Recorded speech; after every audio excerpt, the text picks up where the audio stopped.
तीर्थपादाचार्यगुरुभ्यो नमः। देवं नारायणं नत्वा सर्वदोषविवर्जितं देवं नारायणं नत्वा सर्वदोषविवर्जितं देवं नारायणं नत्वा सर्वदोषविवर्जितं परिपूर्णं गुरुश्चान् गीतार्थं वक्ष्यामि रेक्षतः। परिपूर्णं गुरुश्चान् गीतार्थं वक्ष्यामि लेशतः परिपूर्णं गुरुश्चान् गीतार्थं वक्ष्यामि लेशतः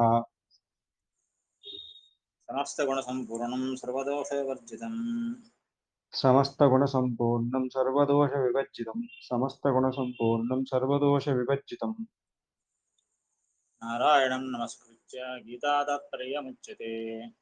नारायणं नमस्कृत्य गीतातात्पर्यमुच्यते नारायणं नमस्कृत्य गीतातात्पर्यमुच्यते तापादमौलिपर्यन्तं गुरूणामाप्यं स्मरेत् तेन विघ्नाः प्रणश्यन्ति सिद्ध्यन्ति च मनोरथाः। आपादमौलिपर्यन्तं गुरूणामाकृतिं स्मरेत् तेन विघ्नाः प्रणश्यन्ति सिद्ध्यन्ति च मनोरथाः భగవంతుని యొక్క అపురూపమైన మహిమలను చెబుతూ ఎవరైతే భగవంతుని రూపాలలో అతని గుణగణాలలో భేదమును కానీ భేదాభేదాన్ని కానీ ఎవరైతే భావిస్తారో వారు అత్యంత ఘోరమైన తమస్సును పొందుతారు అనే విషయాన్ని చెప్పారు. పశ్చేద్ అభేదమేవైషాం బుభూషు పురుషస్తత అని. అందుకే ఆ భగవంతుని విషయంలో అభేదాన్ని తెలుసుకోవాలి. ఈ విషయం స్పష్టంగా తెలుసుకోవాలి. భేదం ఎక్కడ మనం అనుసంధానం చేయాలి, అభేదాన్ని ఎక్కడ తెలుసుకోవాలి అనే విషయాన్ని తెలుసుకోవాలి. మనం ద్వైతులము అద్వైతులము రెండో అవుతాం అన్నమాట. అప్పుడు ద్వైతులం ఎప్పుడు అంటే అన్ని చోట్ల భేదాన్ని, ప్రధానంగా పంచభేదం, ఇది మన సిద్ధాంతం. 5 రకాలైన భేదాలను తెలుసుకోవాలి. ఇది భేద సిద్ధాంతము. ఇదే ద్వైత సిద్ధాంతం యొక్క మూలభూతమైనటువంటి పునాది ఇది. అంటే జీవుడు, ఈశ్వరుడు, జడ పదార్థము, ఈ 3 పదార్థాలు జగత్తులో ఉండేవి 3: జీవుడు, ఈశ్వరుడు, జడ ప్రకృతి. జడ జడ పదార్థాలు అన్నీ కలిపి ఒక గుంపు. జీవులందరూ ఒక గుంపు, ఈశ్వరుడు ఒకటి. ఈ 3 పదార్థాలలో, ఈ 3 కేటగిరీస్లో 5 రకాలైనటువంటి భేదాలు ఉన్నాయి. అంటే జీవులలో పరస్పరం భేదం ఉంది, ఇది నంబర్ 1. ప్రతి జీవికి జీవికి భేదం, ఇది ఒకటి, నంబర్ 1. తర్వాత ప్రతి జడ పదార్థంలో కూడా పరస్పర భేదం. ఏ జడ పదార్థము మరొక జడ పదార్థంతో ఐక్యం కాదు. ఐక్యం అనేది ఎక్కడా లేదు. ఏ జీవి మరొక జీవితో ఐక్యం కాదు. కనుక పరస్పరము జీవులలో భేదం ఉన్నది, ఇది ఒకటోది. పరస్పరం జడములలో భేదం ఉంది, ఇది రెండవది. ఇక జీవునికి జడ పదార్థానికి, ఈ రెండింటికి మధ్య భేదం ఉన్నది, ఇది మూడోది. తర్వాత జీవునికి ఈశ్వరునికి భేదం ఉన్నది, ఇది నాలుగవది. తర్వాత జడమునకు ఈశ్వరునికి భేదం ఉంది, ఇది ఐదవది. ఈ విధంగా 3 పదార్థాలలో 5 భేదాలు ఉన్నాయి. ఇప్పుడే కాదు, మోక్షానికి వెళ్ళినప్పటికీ ఈ భేదం అనేది ఎక్కడికి వెళ్ళదు. అనాది కాలము నుండి అనంతకాలం వరకు ఈ పంచభేదాలు నిత్యము సనాతనము, ఇది ఉండేదే, ఇది ఎక్కడ పోదు. ఇది ప్రధానమైనటువంటి సిద్ధాంతం, ఇది ద్వైత సిద్ధాంతం. ఇక అభేదాన్ని ఎప్పుడు చెబుతాము, ఎక్కడ చెబుతాము అనే విషయం తెలుసుకోవాలి. ఏమిటి? భగవంతుని వ్యవహారంలో మాత్రమే. అంటే భగవంతుని యొక్క మూల రూపానికి అవతార రూపాలకు పరస్పరం భేదం లేదు. అలాగే భగవంతుని అవతారాలలో కూడా పరస్పరం భేదం లేదు. తర్వాత భగవంతుని రూపానికి అవయవానికి, స్వరూపానికి, దేహానికి, అవయవానికి భేదం లేదు. తర్వాత భగవంతుని రూపానికి, భగవంతుని గుణగణాలకు, అతని క్రియలకు భేదం లేదు. ఈ విధంగా భగవంతుని విషయంలో చెప్పేటప్పుడు మనం అద్వైతులం అయిపోతాం, అక్కడ అభేదం చెబుతాం అన్నమాట. కనుక స్పష్టంగా ఈ విషయం తెలుసుకోవాలి. ఎక్కడ భేదం చెబుతాము, ఎక్కడ అభేదం చెబుతాము. భేదం చెప్పే చోట అభేదాన్ని, అభేదం చెప్పే చోట భేదాన్ని తెలుసుకుంటే సంపూర్ణంగా నరకం తప్పదు. కనుక ఈ విషయాన్ని శివదాచార్యులు స్పష్టంగా చెబుతూ ఉన్నారన్నమాట. మరి భేదం అభేదాన్ని ఎక్కడ చెబుతూ ఉన్నామో అక్కడ భేదం ఉన్నట్టు కనిపిస్తుంది కదా. రాముడు వేరే, కృష్ణుడు వేరే, నరసింహస్వామి వేరే, మత్స్య కుర్మాది అవతారాలు వేరే, ఇది కనిపిస్తూ ఉన్నది కదా అని అంటే దానికి శ్రీమదాచార్యులు ఇచ్చినటువంటి సమాధానం ఏమిటి? విశేషము అనే పదార్థాన్ని ఒప్పుకోవాలి, తప్పదు. ఆ విశేషమనేటటువంటి పదార్థం యొక్క శక్తి చేతనే భేదము విశేషం అంటే అర్థం ఏమిటి? డెఫినెట్ పెద్ద శ్రీమదాచార్యుల సిద్ధాంతంలో అత్యంత మహత్తరమైనటువంటి విషయం ఇది. విశేషం. ఈ విశేషమే పెద్ద విశేషం అన్నమాట. ఈ విశేషం యొక్క డెఫినిషన్ ఏమిటి అంటే, భేదం లేని చోట భేదం ఉన్నట్టుగా చూపించే పదార్థమే విశేషం. సోస్తి వస్తు శ్వశేషతః అని చెబుతారు. అన్ని వస్తువులలో కేవలం భగవంతుని యొక్క విషయంలోనే కాదు, సమస్త వస్తువులలో కూడా పదార్థానికి, పదార్థ రూపానికి ఘటం ఒక కుండ ఉంది. కుండకు, కుండ రూపానికి భేదం ఉన్నదా? లేదు. గుణానికి, గుణికి లేదు. భేదం లేదు. తెల్లటి బట్ట, ఆ బట్టకు, ఆ తెలుపుదనానికి భేదం లేదు. చక్కెరకు, చక్కెర తీపిదనానికి భేదం లేదు. కానీ భేదం ఉన్నట్టుగా వ్యవహారం జరుగుతుంది. కనుక ఎక్కడెక్కడైతే భేదం లేనప్పటికీ, అక్కడ భేదం ఉన్నట్టుగా వ్యవహారం కనిపిస్తుంది గదా! దానికి కారణం ఏమిటి అంటే, ఆ వస్తువులో ఉండేటటువంటి విశేషము అనే ఒక విశేషమైన పదార్థం. విశేషము అనే ఒక పదార్థం వల్ల ఈ భేద వ్యవహారాలన్నీ జరుగుతాయి. అలాగే భగవంతుని యొక్క విషయంలో కూడా అంతే. మత్స్య కూర్మాది ఏ రూపాలకు కూడా భేదం లేదు. గుణాలకు, తర్వాత పరస్పర అవయవాలకు భేదం లేదు అని తెలుసుకుంటేనే ఉత్తమ గతి. దీనికి భిన్నంగా తెలుసుకుంటే అధోగతే అనే విషయాన్ని ఇంతవరకు చెప్పామనమాట. దాన్నే ముందు శ్లోకంలో కూడా చెబుతూ ఉన్నారు. అభేదేపి విశేషోస్తి अभेदेऽपि विशेषोऽस्ति अभेदेऽपि विशेषोऽस्ति వ్యవహారస్తతో భవేత్. व्यवहारस्ततो भवेत् व्यवहारस्ततो भवेत् దాన్ని అక్కడ చెప్పింది. అభేదేపి విశేషో అస్తి. అభేదే అపి అంటే అభేదమున్నప్పటికీ విశేష అస్తి. విశేషం అనే పదార్థం ఉన్నది. దానివల్లనే వ్యవహార తతో భవేత్. తతః అంటే ఆ కారణం వల్ల వ్యవహార భవేత్. వ్యవహారం జరుగుతుంది. అంటే భేదమున్నట్టు వ్యవహారం జరుగుతుంది. అభిన్నమైనప్పటికీ, అభేదం ఉన్నప్పటికీ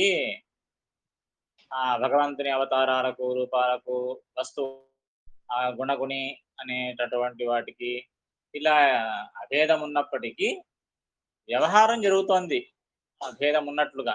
ఎందుకు అంటే అది విశేషం అనే పదార్థం వల్ల ఇవన్నీ జరుగుతూ ఉన్నది అని. అలాగైతే ఈ విశేషానికి, పదార్థానికి మళ్ళీ అక్కడ భేదమా అంటే పదార్థంలో విశేషం ఉన్నది అని చెప్పారు. ఆ విశేషం వల్లనే ఇలా భేద వ్యవహారం జరుగుతోంది అంటున్నారు. మరి ఆ విశేషానికి, ఆ పదార్థానికి అక్కడ భేదం ఉందా మళ్ళీ? లేదు.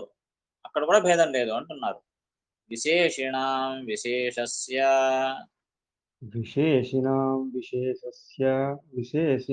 विशेषस्य తథా భేద విశేషయో तथा भेदविशेषयोः तथा भेदविशेषयोः విశేషస్తు స ఏవాయం विशेषस्तु स एवायं నానవస్థా తతః క్వచిత్. नानवस्था ततः क्वचित् नानवस्था ततः क्वचित् చెప్తున్నా విశేషిణాం విశేషస్య తథా అభేద విశేషయోః విశేషస్తు స ఏవాయం న అనవస్థా తతః క్వచిత్. విశేషిణాం విశేషిణాం అంటే విశేషము కల వస్తువులు. విశేషము విశేషి.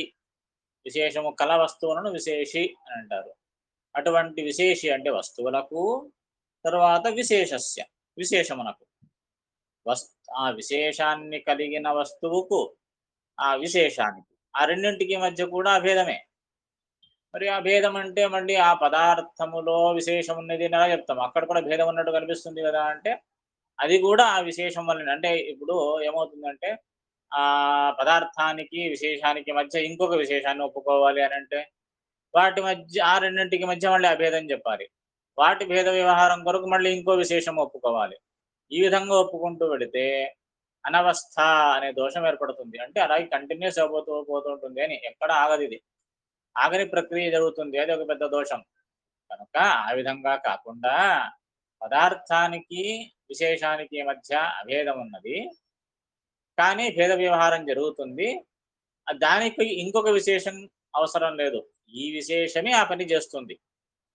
ఈ విశేషమే తనకు పదార్థానికి మధ్య అభేదమున్నప్పటికీ భేద వ్యవహారం ఉన్నట్లుగా చేస్తుంది. దీన్నే స్వనిర్వాహకత్వము అంటారు. స్వనిర్వాహకత్వము అంటే తనకు తానుగా ఈ విధంగా చేస్తుంది. సెల్ఫ్ సస్టైనబుల్ అంటారు కదా! ఆ విధంగా స్వనిర్వాహకత్వం. తనకు తానుగానే ఈ పని చేస్తుంది. ఆ విశేషం అనేది ఏం చేస్తుంది అనంటే, పదార్థానికి, పదార్థ ధర్మానికి మధ్య భేదం ఉన్నట్లుగా చూపిస్తుంది. అభేదం ఉన్నప్పటికీ భేదం ఉన్నట్లుగా వ్యవహారంలో చేయిస్తుంది ఈ విశేషము. ఇది ఒక పని. ఇంకో పని ఏం చేస్తుంది? తనకు పదార్థానికి మధ్యలో కూడా అభేదం ఉన్నప్పటికీ భేదం ఉన్నట్లుగా అదే వ్యవహారం చేస్తుంది. కనుక అనవస్థ అనే దోషం రాదు అని అంటున్నారనమాట. విశేషస్తు సయేవ అయం న అనవస్థ తతః క్వచిత్. విశేషస్తు సయేవ, ఆ రెండింటికి మధ్యలో వేరే విశేషం లేకుండా అదే విశేషమే పనిచేస్తుంది కనుక న అనవస్థ తతః క్వచిత్. అనవస్థ అంటే అనవస్థ అనే దోషము రాదు అని చెబుతూ ఉన్నారనమాట. అలాగే భగవంతుని యొక్క రూపాల్లో కూడా ఈ విధంగా తెలుసుకోవాలి అంటున్నారు ముందు. ప్రాదుర్భావాది రూపేషు ప్రాదుర్భావాదిరూపేషు ప్రాదుర్భావాదిరూపేషు మూల రూపేషు సర్వశః మూలరూపేషు సర్వశః మూలరూపేషు సర్వశః న విశేషోస్తి సామర్థ్యే न विशेषोऽस्ति सामर्थ्ये न विशेषोऽस्ति सामर्थ्ये గుణేష్వపి కదాచన. गुणेष्वपि कदाचन गुणेष्वपि कदाचन భగవంతుని విషయంలో ఏం తెలుసుకోవాలి అంటే, ప్రాదుర్భావాది రూపేషు మూల రూపేషు సర్వశః న విశేషో అస్తి సామర్థ్యే గుణేషు అపి కదాచన. ప్రాదుర్భావాది రూపేషు అంటే ప్రాదుర్భావమైనటువంటి రూపాలు అంటే అవతార రూపాలు అని అర్థం. ప్రాదుర్భావ రూపాలు అంటే ఏమి? అవతార రూపాలు అని. కృష్ణునిగా ప్రాదుర్భవించాడు అంటారు కదా! రామునిగా ప్రాదుర్భవించాడు. ప్రాదుర్భవించడం అంటే అవతరించడం అని అర్థం. ఇటువంటి అవతార రూపాలలో మూల రూపేషు, మూల రూపాల్లో కూడా ఇటువంటి విశేషో అస్తి. ఇక్కడ మరొక పెద్ద మోసం జరుగుతుంది. మళ్ళా ఇది ఇక్కడ విశేషానికి ఈ విశేషం అర్థం కాదు. ఇక్కడ విశేషము అంటే స్పెషాలిటీ ఏం లేదు అని అర్థం. అంటే తారతమ్యం లేదు అని అర్థం.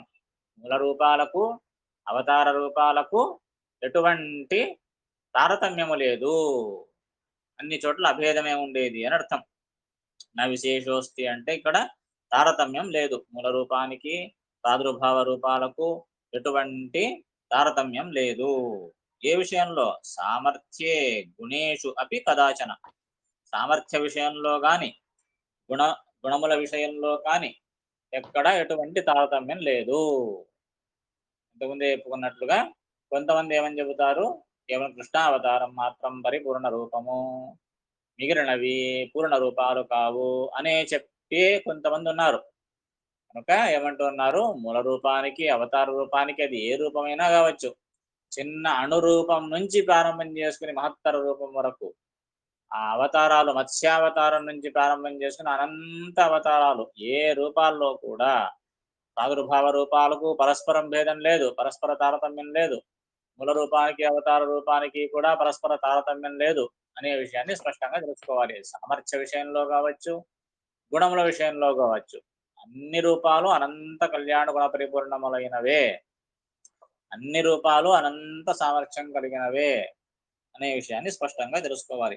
సామర్థ్యే గుణేషు అపి కదాచన, ఎప్పటికీ కూడా నా విశేషోస్తి అంటే తారతమ్యం లేదు అనే విషయాన్ని తెలుసుకోవాలి అని చెప్పి తర్వాత మళ్ళీ ఏం చెప్తూ ఉన్నారు అనంటే, ఆ భగవంతుని యొక్క సరే అవతార రూపాలు, మూల రూపాలకు ఎటువంటి తేడా లేదు అంటున్నారు.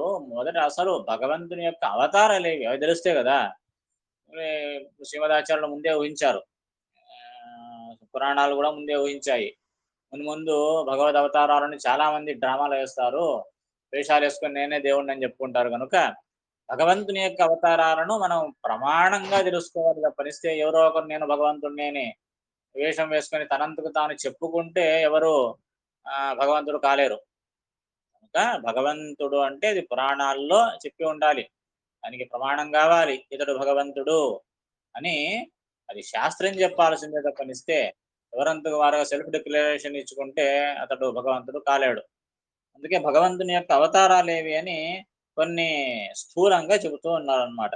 తర్వాత మత్స్య కూర్మ వరాహశ్చ మత్స్యకూర్మవరాహశ్చ మత్స్యకూర్మవరాహశ్చ కూర్మ వరాహాశ్చ మత్స్యకూర్మవరాహాశ్చ మత్స్యకూర్మవరాహాశ్చ నృసింహవటు భార్గవాః నృసింహవటుభార్గవాः నృసింహవటుభార్గవాः రాఘవః కృష్ణబుద్ధౌ చ రాఘవः కృష్ణబుద్ధౌ చ రాఘవः కృష్ణబుద్ధౌ చ కల్కివ్యాసైతరేయకాః కల్కివ్యాసైతరేయకాः కల్కివ్యాసైతరేయకాः దత్తో ధన్వంతరిర్యజ్ఞః దత్తో ధన్వంతరిర్యజ్ఞः దత్తో ధన్వంతరిర్యజ్ఞः కపిలో హంసతాపసౌ కపిలో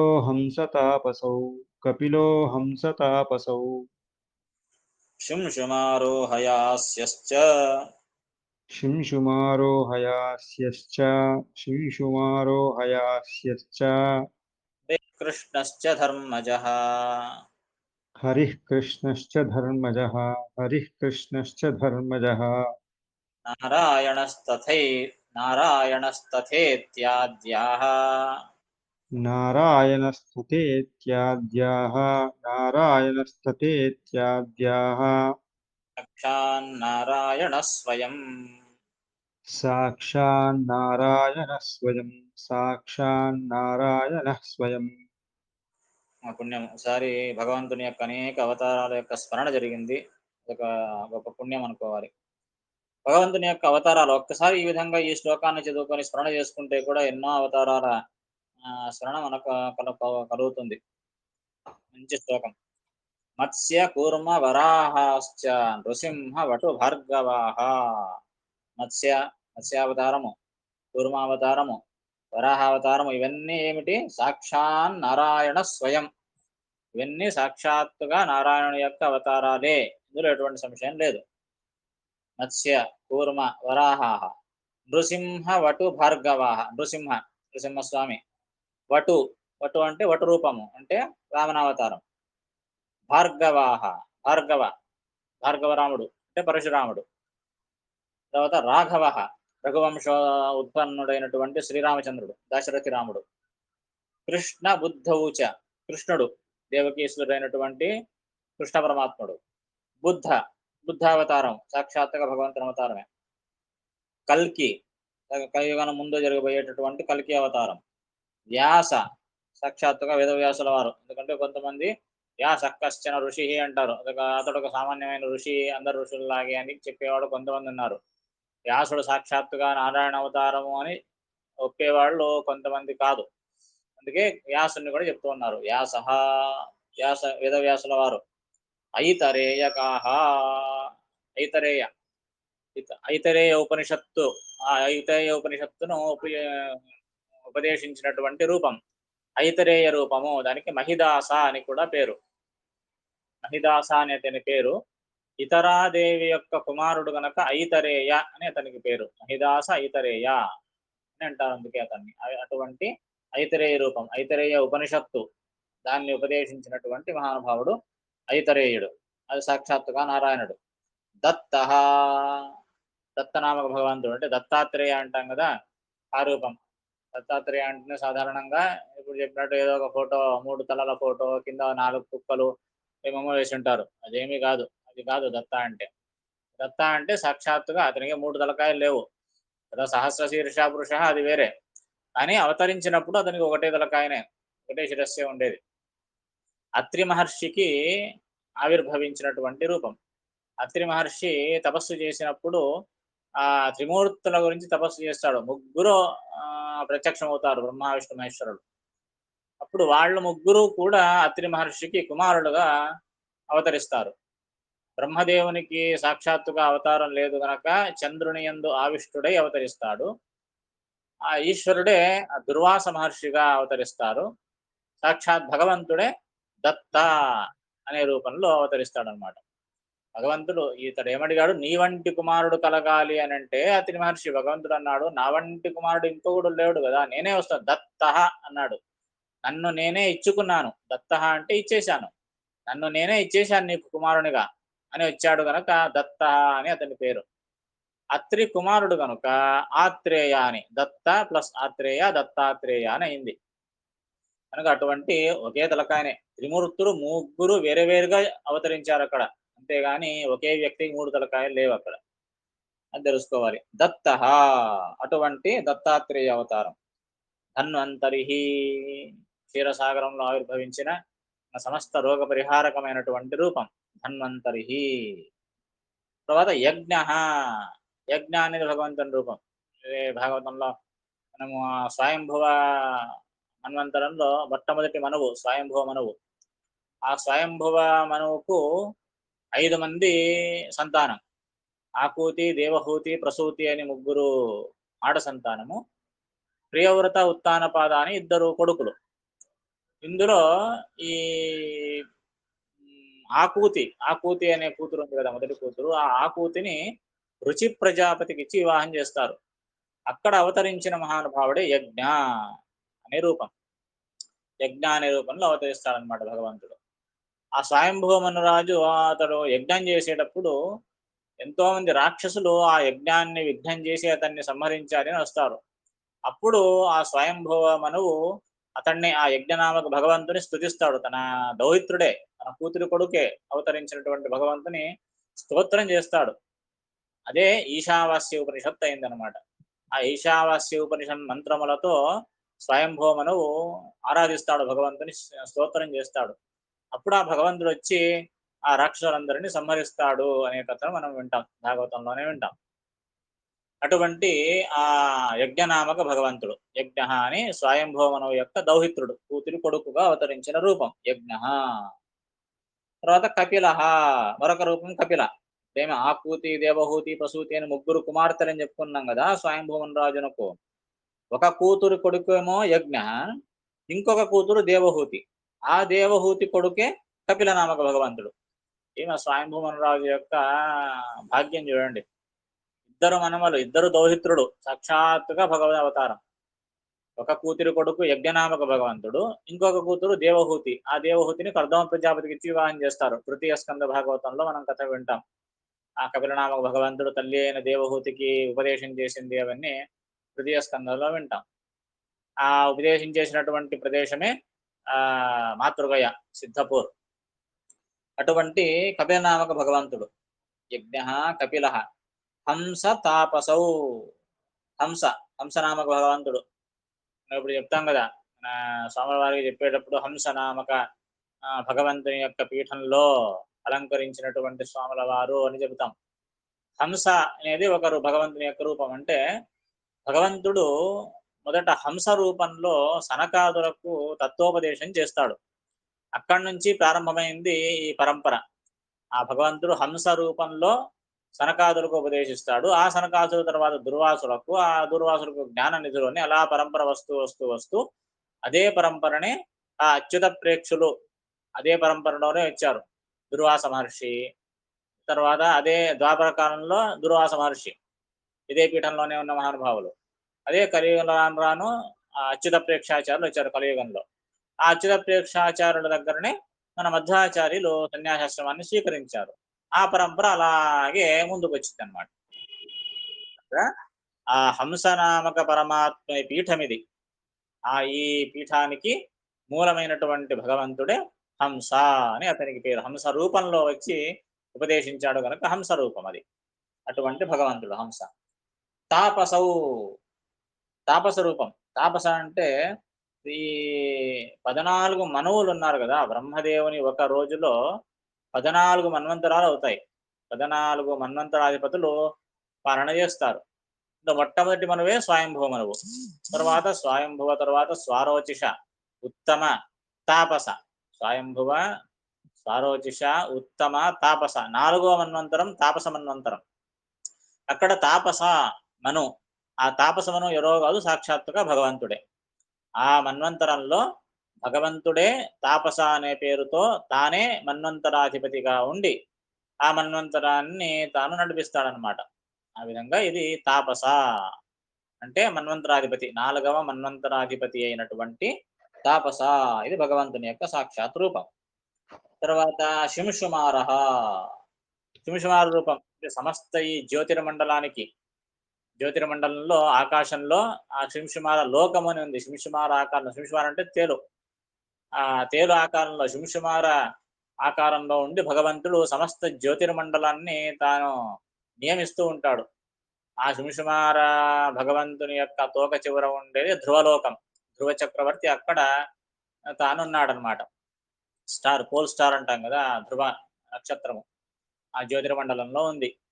ఆ విధంగా సమస్త జ్యోతిర్మండలానికి నియామకమైనటువంటి రూపము, కాల నియామకమైనటువంటి రూపము శింశుమార అనే భగవంతుని యొక్క రూపం. తర్వాత హయాస్యశ్చ. హయాస్యః అంటే హయగ్రీవ స్వామి. ఉత్తమ జ్ఞానాన్ని ప్రసాదించినటువంటి రూపం హయగ్రీవ రూపం. అంటే శిరస్సు హయము అంటే గుర్రం రూపంలో ఉంటుందన్నమాట. కనుక హయగ్రీవ, హయగ్రీవ అన్న హయాస్య. ఆస్య అంటే ముఖము అని అర్థం. హయాస్య అంటే హయగ్రీవ రూపము. హరి కృష్ణశ్చ ధర్మజః నారాయణః. చూడండి మళ్ళీ హరి కృష్ణ. ఇది హరి ఏమిటి, కృష్ణ, కృష్ణ ఇంతకుముందు చెప్పారు కదా, కృష్ణ కృష్ణ బుద్ధం అని చెప్పారు కదా. అంటే అందుకే ఇక్కడ ఏమన్నారు, కృష్ణశ్చ ధర్మజః అన్నారు. అంటే ఆ కృష్ణుడు వేరే, ఈ కృష్ణుడు వేరే. వేరే అంటే మళ్ళీ రూపాలన్నీ ఒకటే, కాకపోతే అవతారం వేరే అనమాట. అంటే మీ ఆ వెనక చెప్పినటువంటి కృష్ణుడు దేవకీ సుతునిగా అవతరించినటువంటి కృష్ణుడు. ఇక్కడ ఏం కృష్ణ అని చెప్పారు కదా, ఇది ధర్మజః. అంటే ధర్మరాజునకు, యమధర్మరాజు ఉన్నారు కదా, ఈ ధర్మరాజునకు ఆ 16 మంది భార్యలు. ఆ భార్యలో దక్షపుత్రుడినిచ్చి వివాహం చేస్తారు. అందులో మూర్తి అనేటటువంటి భార్య, మూర్తి అనే భార్యలో నలుగురు కుమారులు అవతరిస్తారు. నలుగురు కుమారులు పుడతారు. వారే నారాయణ, హరి, కృష్ణ, నర అని నలుగురు కుమారులు. అందులో నారాయణ, హరి, కృష్ణ అనేవి సాక్షాత్తుగా భగవంతుని యొక్క అవతారాలు. నర అనేది శేషుని యొక్క అవతారం.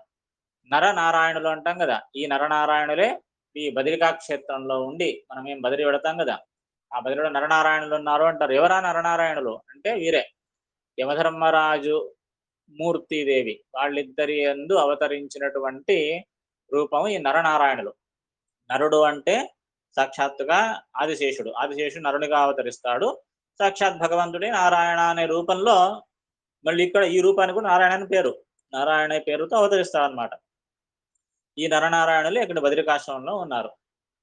సో ఇప్పుడు ఏమైంది, ఇక్కడ కృష్ణ అని చెప్పారు కదా, ఈ కృష్ణ ఎవరు అంటే ధర్మజః. అంటే యమధర్మరాజుకు యమధర్మరాజు యందు అవతరించిన వాడు, యమధర్మరాజు యొక్క కుమారునిగా అవతరించిన వాడు అని అర్థం. హరి, నారాయణ ముగ్గురు కూడా యమధర్మరాజు కుమారులే. హరి, కృష్ణశ్చ, నారాయణ. ఈ ముగ్గురు కూడా యమధర్మరాజు యందు అవతరించిన వారు. 3 రూపాలు కూడా సాక్షాత్ భగవంతుని యొక్క రూపాలు. హరి కృష్ణశ్చ ధర్మజః నారాయణః తథా ఇత్యాద్యాః. ఇవే మొదలైనటువంటివి ఇంకా ఇక్కడ చెప్పినటువంటి ఎన్నో రూపాలు ఉన్నాయి. కనుక ఆ రూపాలన్నీ కూడా అని శాస్త్రం ద్వారా తెలుసుకోవాలి. ఇక్కడ చెప్పినటువంటివి ఇవన్నీ కూడా సాక్షాత్ నారాయణ స్వయం, సాక్షాత్తుగా నారాయణుడే స్వయంగా ఇక్కడ అవతరించాడు. ఇవన్నీ భగవంతుని యొక్క అవతార రూపాలు అని తెలుసుకోవాలి అని చెప్పి, ఇక భగవంతుని అవతారాలు కానివి, భగవంతుని యొక్క విశేషమైన సన్నిధానంతో కూడినవి, ఆ అవతారాల గురించి ముందు శ్లోకంలో చెబుతానన్నమాట. ఇప్పుడు దీంట్లో ఏమైనా సంశయం ఉంటే అడగొచ్చు.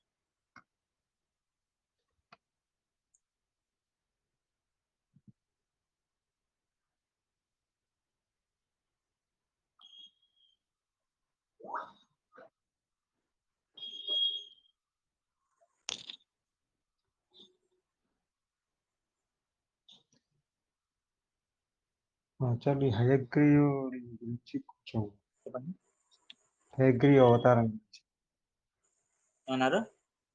హయగ్రీవుని అవతారం గురించి అది ఎట్లా ఎందుకు హయగ్రీవ అవతారం తీసుకోవాల్సి వచ్చింది? అదే అది ప్రత్యేకమైన అవతారమే. అది రామకృష్ణాది అవతారాల్లాగా ఒకరు ఎందుకు పుట్టింది అని కాదు. జ్ఞానం కొరకు అవతరించినటువంటి ఒక రూపము ఈ హయగ్రీవ రూపం అన్నమాట. మనం ఈ దసరా పండుగలో ఈమె సరస్వతిని మనము ఆవాహన చేస్తాం కదా! ఈ పుస్తకాల్లో ఈ అనేక అవతారాలను, అనేక రూపాలను స్మరిస్తూ జ్ఞానం కొరకు మనము ఈ వేదవ్యాస, ఐతరేయ, కపిల, ఈ హయగ్రీవ ఈ రూపాలను విశేషంగా స్మరించాలి అని అంటారు. సో, ఆ జ్ఞానం కొరకు అవతరించినటువంటి అవతారమే ఈ హయగ్రీవ రూపం. విశేషంగా ఈ ఋజు గణ గణముల వారున్నారు గదా! అంటే మీ బ్రహ్మదేవుడు, వాయుదేవుడు ఋజుగణముల యొక్క ప్రధానమైన బింబమూర్తి అనవచ్చు.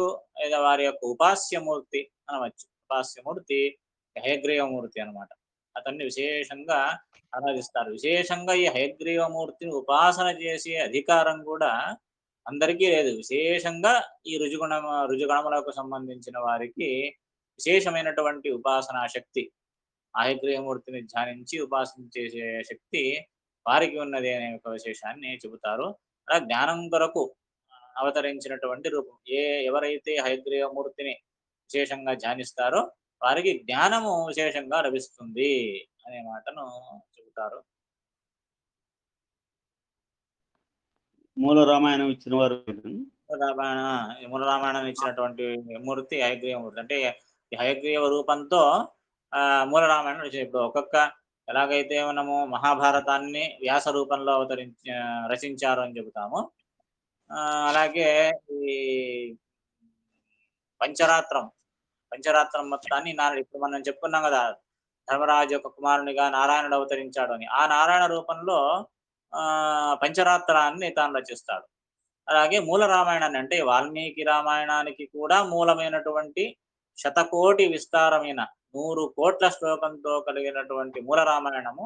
ఆ మూల రామాయణాన్ని రచించినటువంటి రూపము ఈ హయగ్రీవ రూపం. ఈ ఋతుగణాల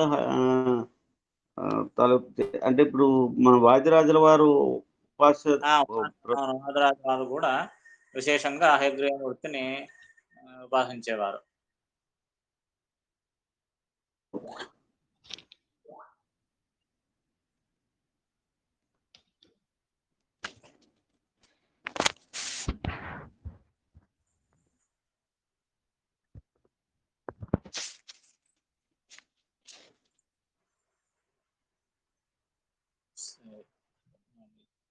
రేపటి రోజు మళ్ళీ మిగిలిన అవతారాలు కానివి ఏవి, విశేషంగా సన్నిధానం ఉండేవి ఏవి అనేవి రేపు తెలుసుకుందాం.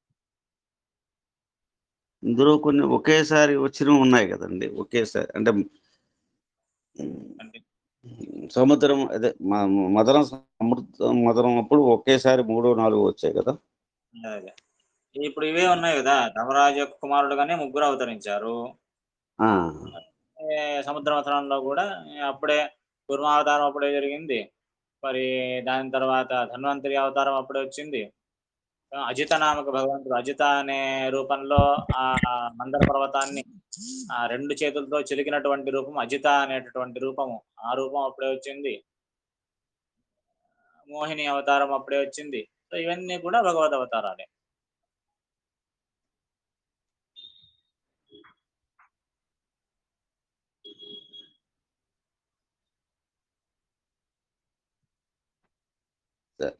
సరే.